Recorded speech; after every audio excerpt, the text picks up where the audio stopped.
Good evening and welcome to another edition of Daily Trust TV, broadcasting or rather webcasting on social media.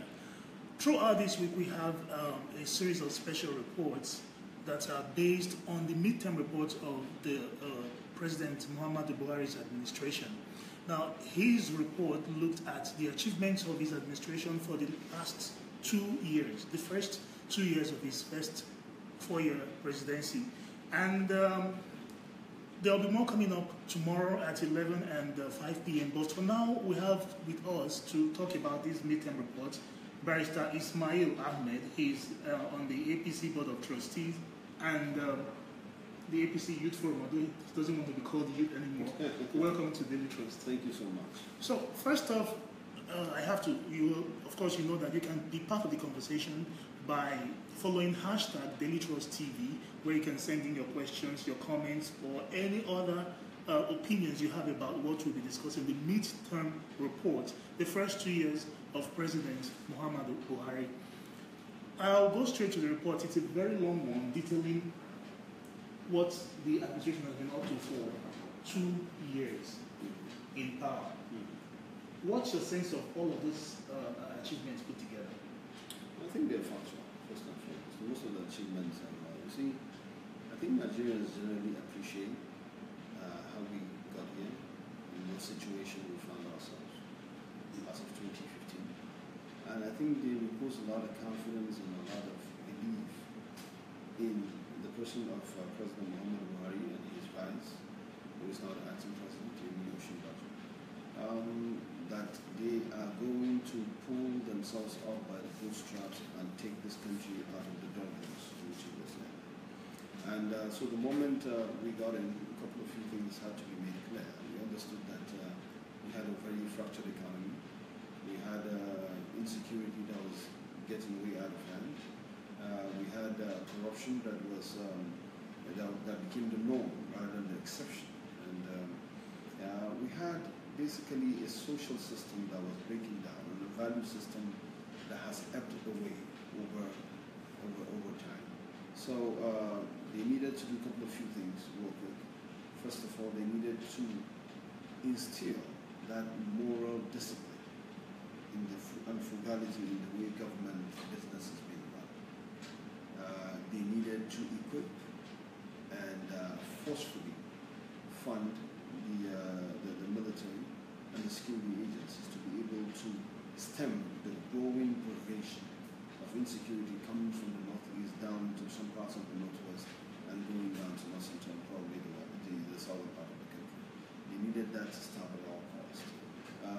They needed corruption and the leakages that allow corruption, or people who are prone to corruption, to dip their hands in the till of government and do as they please.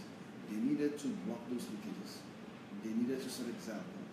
There were so many things that the government needed to do just to stabilize the system, first and foremost, and steer it away from the brink of collapse. So that was what the administration started doing at first. And I think 2 years on, yeah, we're not where we want to be, but we certainly we are not where we used to be. That's for sure. But then those first 2 years, when governments transition from one to the other, there's usually a continuity and a period within which that continuity is expected to happen. But for the months that it took the continuity between the previous PDP government and this APC government, the months it took that continuity to happen seemed to drag on forever. Did that affect the plans that the APC had while coming on board in any way? I don't understand. I'm not sure I understand what you mean. For instance, it took us months to get for the president to get his cabinet put together and announced. It took months to make some important appointments. Now, lots of goodwill would have been eroded in all this time. So, did it affect the plans that the administration had? Not necessarily so. I think, it took a bit of a time. That's that. It took a bit of a time for us to put the cabinet together, about 6 months. Unusual, you would say. Yeah, that is true. But I don't think some people got, along the line, there were a lot of people that were exasperated, that thought the government was too slow and that the administration was not hitting the ground running as it should. But you have to to understand that we're coming from an opposition point of view, and that there were a lot of things that we didn't expect to see, and that we saw that completely took us aback. So yeah, would we have rather have the cabinet sooner? Yes, than we did, absolutely. But you know, I don't think. Yeah, it might have affected a couple of few things in the beginning, but I think we stabilize later down the line. Do you think Nigerians are expecting too much from the episode of Buhari's presidency? I once told the president that the expectations of Nigerians are high, but his determination to meet those expectations are also high. So I think Nigerians have the right to expect those things. Of course, there are outrageous expectations that doesn't make any sense based on promises that we didn't make, that people just made up, that they said we made those promises. We didn't make promises like that. But hey, expectations are okay because Nigerians did what nobody expected. They took out an incumbent government out. So to whom much is given, much is expected as well. So that's fine. When you say promises you didn't make that people made up, what kinds of promises? Yeah, of course, I hear people sometimes they call me and say, you said that you're going to make sure that exchange rate is $1 to $1. We never made that. Those are crazy promises. We never said that. we never said that. But hey, people just went around town and saying that we said that. Hey, somebody called me and said, you said that you're going to give all unemployed graduates $5,000. We never said that. Those are things we never said. We said there's going to be a social investment program where government is going to take money and invest it back into the public. And now part of that social investment program, we're going to pick out the most vulnerable households. Most vulnerable households. That doesn't mean we're going to capture all, but we can capture enough to make, an impact in the society. That was the whole idea. So yeah, there were promises that we didn't make, we never made, and the people just made it on their own. Concocted them in their heads. And of course, when you say something quite a number of times, it begins to ring true. Well, not necessarily. Not to a lot of people that knew exactly the promise we made. We're in the digital age, so it's very easy for you to recall what we did. 2015 was 2 years back. So, you could go to the transcripts of most of our campaign storm speeches, or some of the town hall meetings that we held, or some of the videos that went viral. We never said we're going to make the exchange rate $1 to $2. We never said that. Okay, so let's take a step away now.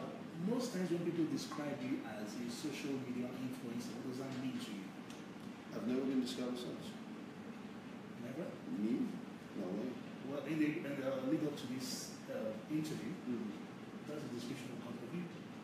Where did you get that description? I've never thought I was a social media influencer. I don't think so. I think there are people who are actually social media influencers. I don't happen to be one of them. I'm a grassroots politician. All I do is retail politics. And retail politics, I talk to people directly. So I appreciate the fact that I have friends of mine who are social media influencers who want certain things to go out on the social media, and we talk to them and we tell them that look, this is the way we want to be. But I certainly do not fit that description. I'm not. Yeah. You're taking me way up there. I'm not there. Okay, I want to latch on to the last you just said. When you have things you have to say to people, there are people you could talk to and they get things out there. That sort of relationship with the populace, between the government and the populace through social media, what has it changed? Or rather, how has it changed? It has enabled us to tell our own stories, because we do not. Sometimes the best of intentions could be maligned in the mainstream media. No disrespect, it's absolutely true. Everybody knows it. Mainstream media always have their agenda. The social media has given everyone the tool to tell his own story directly. So it's part of. It has its shortcomings, it has its setbacks. But generally, I think the positives are more than the negatives. Okay, there are a couple of promises that come to mind that are done by you. One is reducing maternal mortality by more than 70%. Another is prioritizing the reduction of infant mortality rates by 2019 to 3%. And then again, reducing HIV/AIDS infection rates by 50%, that's essentially halving it, and other infectious disease by 75%. Before now, there have been promises, there have been instruments that Nigeria has signed up to, for instance, the Abuja Declaration of 2001 and plenty others.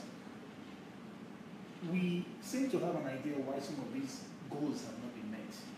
So what's the administration doing differently with regards to some of these statements? Well, you said these are promises we made during campaign? Okay.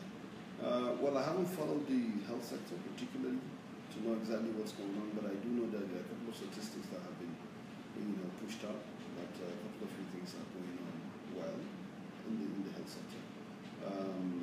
We have been able to stem the tide of so many outbreaks that could have turned out to be epidemics of unbelievable proportions. And I know that the health minister and his state minister have been working on the clock, and they have unfettered access to the acting president and to the president whenever he's around. On issues of health, because they are of cardinal importance to the APC government, especially in our manifestos. I've not been able, unfortunately, I've not been able to follow the progress as it moves on, so I won't be able to tell you with any level of accuracy, in terms of percentile or statistical numbers, how much we've been able to achieve so far. But I do know for a fact that even if we do not get exactly what we promised, if we do not give what we have promised, Nigerians will be convinced at the end of the day that we're well on our way to doing that. And part of the things that we're bringing that is completely different is that we try to minimize the level of corruption that is ingrained in most systems, that makes a lot of things fail easily. The simplest of things, the most beautiful of ideas, fail at implementation level simply because people are corrupt and they cannot put their hands in their pockets without putting it in other people's still. And then the sincerity of purpose and everything to Nigerians before now is an elephant project. For every policy statement that has been made, for every executive decision that has been made, Nigerians see an opportunity to make money out of it. Okay, so what about providing, you mentioned earlier some of those bogus promises that people have taken out of proportion, providing job for youth, for young people. Where do we stand on that? Well, I think that is really obvious. I think there are so many schemes and programs that the government has initiated that we are working on to make sure that jobs are being provided. I don't want to mention the Empower alone, but that's huge because last year alone we employed about 200,000 young people, young graduates. And then this year, we're well on our way to employing about 300,000 again. But those are stopgap measures. What we are doing by the Committee on the Ease of Doing Business, by incentivizing the private sector, by liberalizing the commercial sector, and making sure that the private sector, because the private sector ultimately will be the biggest employers of labor, not government, in every developed society or developing society, if you want to be honest with yourself.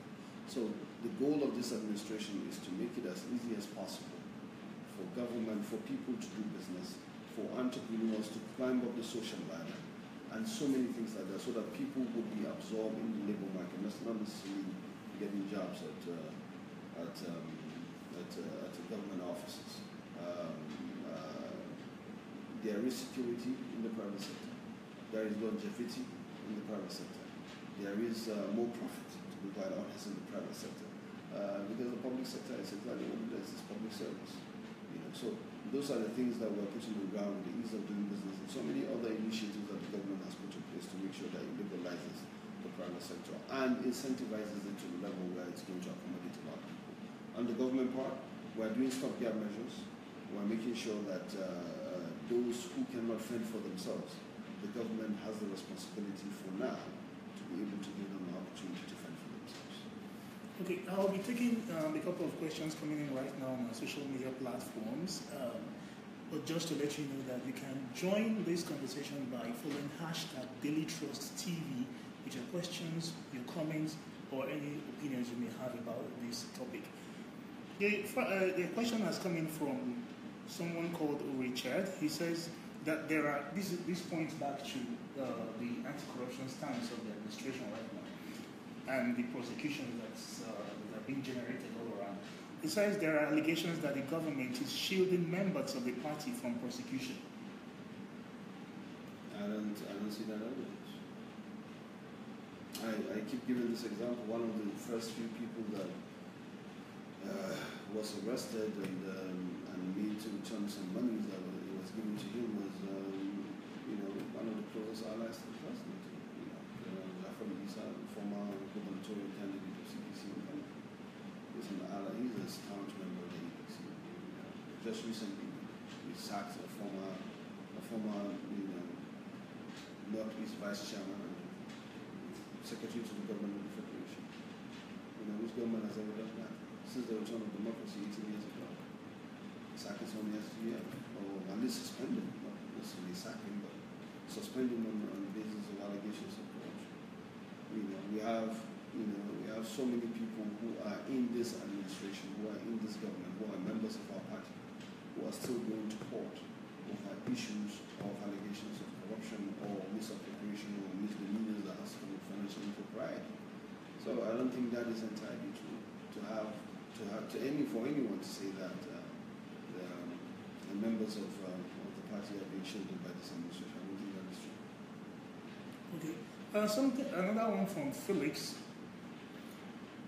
The government promised generation, transmission, and distribution of at least 20,000 megawatts of electricity within 4 years, and increasing to 50,000 megawatts with a view to achieving 24/7 uninterrupted power supply within 10 years.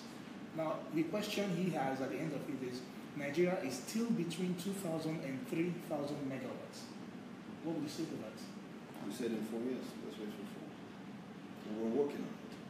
But Nigeria has actually surpassed in the past 3,000 megawatts. We're not going to be talking about megawatts. We're going to be talking about the hours of power supply Nigerians are going to be getting in their homes. And that is what one of the most capable ministers and one of the most capable individuals that everybody agrees to. Ultimately, right, is in charge of it and is going around the country to make sure that happens. The power sector is a very complicated sector. A lot of people still don't understand. It's too technical, it's too this and that. We're trying to simplify it as much as possible to get the best things out of it. Nigerians are not interested in how many megawatts are being generated and how many are being distributed. They are only interested in how many hours of power supply they get in their homes every day on their places of work. That is what we are working towards right now. Okay. Onu Agbo, I think this might be a question for the FCT administration, but it's already here, so you might as well go at it. Onu Agbo says, why is the street light not working in Abuja? Looks like hell at night in Abuja. Yeah, that's a pretty sore sight, but I've spoken to the minister a couple of few times personally, and I've laid out this complaint. He told me that the goal is to strengthen the institutions to do their work that they want to do. So this is something that is going to be taken care of. I think there's something in the pipeline that the agency responsible for it in FCT will take care of it soon enough. That was the promise he made to us, and I'm sure he's going to fulfill it. Okay. And Amir Babwanje, I hope I got that right, has a personal question for you. He says, Mr. Ahmed, are you running for office anytime soon? Yes, I am. What office in particular do you have in mind? You didn't ask that. That's your question. That's my question. Okay. And you're not going to answer that yet. No, I'm not going to answer that yet. Okay. So if you're just joining us, this is Daily Trust TV. We're talking about the midterm report, looking at the first 2 years of President Muhammadu Buhari's administration, the achievements, the challenges, the lapses, the prospects. And we have with us Barrister Ismail Ahmed, he's been talking about this, and he'll talk some more. We still have a couple of questions that might come in. He'll have to answer, and he'll be taking us through some prospects. So let's get now to increasing the quality of all federal-owned hospitals to world-class standard within 5 years. Now, the previous administration had plans along that line, and it didn't really get out the way it ought to have. Now, the APC, the Buhari administration has taken it up. Is 5 years feasible for that to happen? Because at the same time, I realized that we're also battling with primary health care.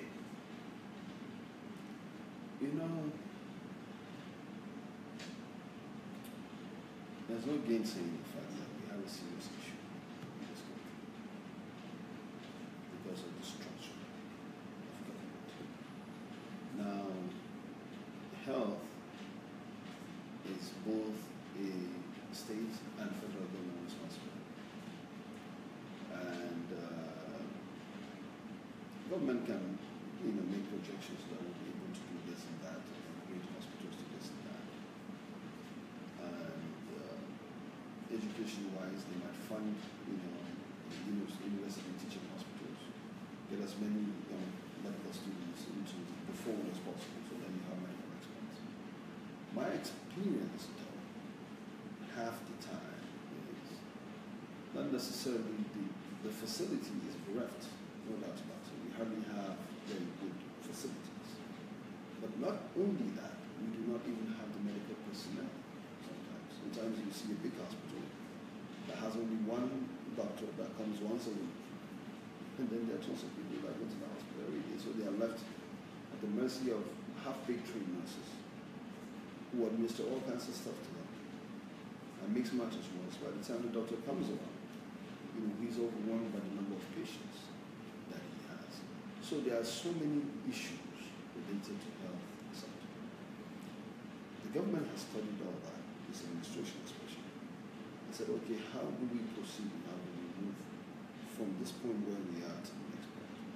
Yes, upgrading federally owned hospitals to a certain standard so that at least you can even have the instruments and facilities in case you have the personnel that you choose.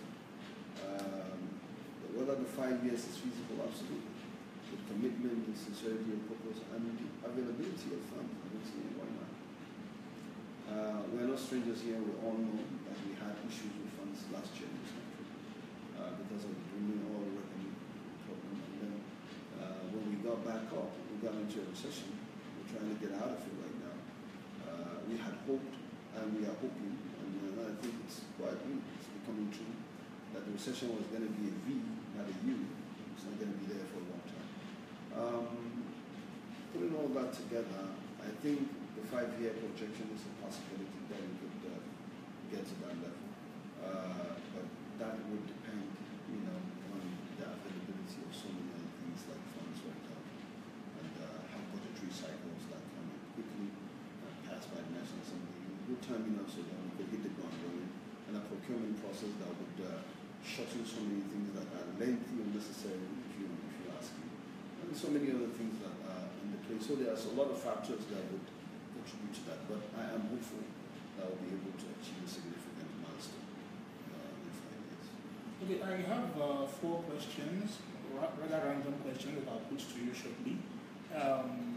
This one, he or she doesn't put a name to it. It just says the PDP has blamed the APC for the recession and poverty in the land.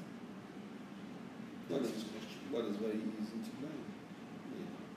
But hey, everyone knows that we're not to blame. We came, we met. You heard all the kinds of stories. We've seen some of the things that have happened. We know how the economy has been hemorrhaged by people that were privileged to be in positions of authority. Who took it for granted and did whatever they want. In fact, I don't want to be blaming those who had gone before. It's not part of the way we were brought up to defend this administration. We're supposed to defend it based on our own scorecard, not what other people did. But hey, we can't keep moving forward without turning back once in a while to check out how we're doing. But everyone that knows anything that has to do with history 5 years ago to where we are today would know that the recession was as a result of bad policies that came way before that. Onche Felix, the fight against corruption seems to be more of talk on the newspaper, on the pages of newspapers, as the government, through its agencies such as EFCC and ICPC, are losing cases in court. Does that come close to your assessment of the anti-corruption fight as it is? No, I don't think so. But I think we can improve. I think we can do better. I think there should be room for improvement. I think that we should be more. I think there should be more emphasis on investigation, on forensic investigation, on white-collar investigation. I think there should be more funds channeled to that respect. I think the EFCC should be fully funded. It should be absolutely funded. They should be well funded. I think to carry out some of these investigations, I think we should get the best lawyers in the world, in the country, to go into court and defend our cases. But I think before that, I think we should be able to, establish watertight cases and foolproof cases before we go to court. Absolutely, I agree with all those things. But to say that this is more a fight on the pages of newspaper than it is in reality, I don't think so. I think the newspapers now just go after the sensational facts, and try to report them. The ones that will make good headlines rather than the ones that actually, have impact in society. I think there's room for improvement on the part of EFCC. There's room for improvement on the fight against corruption. But I think we're not doing as bad. This one is for you still about the scorecard of President Muhammad Buhari. He doesn't give a name, but she just simply says, what will you say is the biggest achievement of this administration? And the second part of that question is, what is the major challenge? Well, I think the major challenge is we met a very battered economy, so it took us time to recover and to get us going. We were slow in the beginning. We picked up much later, but slow nonetheless. I think those are some of the challenges, and I think that one of the biggest achievements are the fact that we are trying as much as possible, and Nigerians appreciate that, to run a very sincere and transparent administration, to have insurgency and insecurity now in general to be put, at least to be halted and to be minimized, to have corruption minimized as much as possible, and to instill confidence in Nigerians that sovereignty truly belongs to them. I think those are parts of some of the achievements, and the social investment program is a huge success. Okay. Hassan sent me the question. Even though the government claims to have defeated Boko Haram, there are still cases of bomb blasts. Yeah, but no one is taking any territories. No one is posting any flags. No one is overrunning, police or military barracks. No one is ransacking villages anymore. So, unfortunate as it is, you might be faced with spontaneous IEDs, exploding buildings, or once in a while having suicide bombers. So things you can't take. You can't wipe out completely, not in a year, not in 2 years, or not even in a presidential term. But to say that we are where we used to be in terms of Boko Haram, let's be fair. We probably are not where we used to be. Even the army, the military has come out to say that insurgency has ended. What it has now is terror. Do you see a clear path to deal with this? Absolutely. I think the military are well in charge and they're determined to get it done.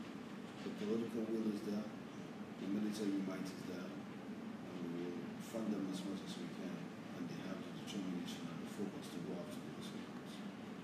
And we'll have good. So let me bring it then, just in closing, to the Change Begins With Me campaign. The Change campaign. It begins with me, it begins with everybody.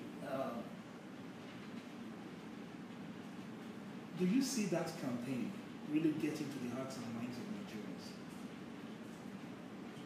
Well, some people told me that when we launched that campaign, someone said to me that, look, Ismail, when we voted for you, that was the change we gave you. The rest is up to you. Don't come back to me with any change my plan. When we voted you, that was our own part. You do your own part now. But you see, government is not in vacuum. Government is the people. And part of the problem in third world countries especially is that people always see the government as an abstract, as the other people. It's everyone. So yeah, change begins with you, because in your own ways too, there are certain things you do to change. But ultimately, in terms of public prudence, management of government, either resources or people, It's entirely the responsibility of those who are elected or appointed into offices of government to serve the public. So I can understand the fact that when people say that change will have to begin with us, yes, we will do our own part, but everyone else will have to do his own part as an individual and collectively as a community as well. Thank you very much. I guess that will do it for now on this edition of TV Trust TV. Do join us tomorrow. Rather, we've been talking with Ismail Ahmed. He's on the APC Board of Trustees and chair of the APC Youth Forum. Do join us tomorrow at 5 p.m. We'll have as guest Deji Adeyanju. He's former director for New Media for the PDP, although he's no longer a member, and he's president of Concerned Nigerians and Advocate Group. I've been Jodlin Adokafo with you on this edition, and thank you for watching. Keep your comments and questions, opinions coming in on #DailyTrustTV to keep this conversation going. Good night.